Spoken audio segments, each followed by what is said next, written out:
Iran is already being punished economically by severe sanctions imposed by the U.S.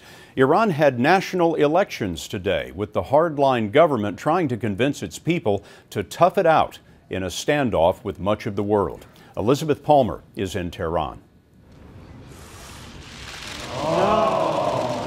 It was an entrance designed to grab attention.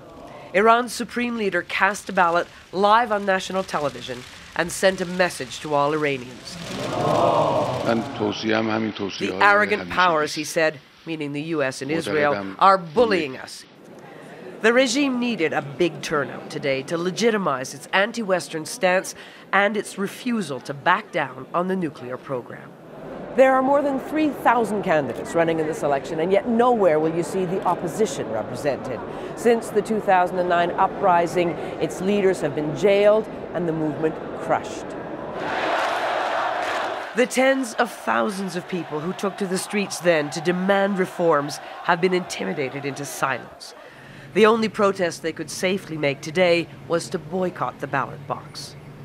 Whatever the result of this election, hardliners are certain to be in charge of Iran as it heads into dangerous times. U.S.-led sanctions to put pressure on the country over its nuclear program are starting to hurt. In food markets, for example, the price of ground meat and tea is up by 50% since January. And because Iran's currency has lost nearly half its value against the dollar, the cost of imported goods like computers or some drugs is skyrocketing. People are clearly worried, but Hassan was one of the few who'd say so on camera. Yes, of course. Everybody is worried. As this crisis deepens, the Iranian leadership is gambling that its citizens are not going to blame political leadership at home, but rather what it calls persecution by Israel and the United States. Elizabeth Palmer, CBS News, Tehran.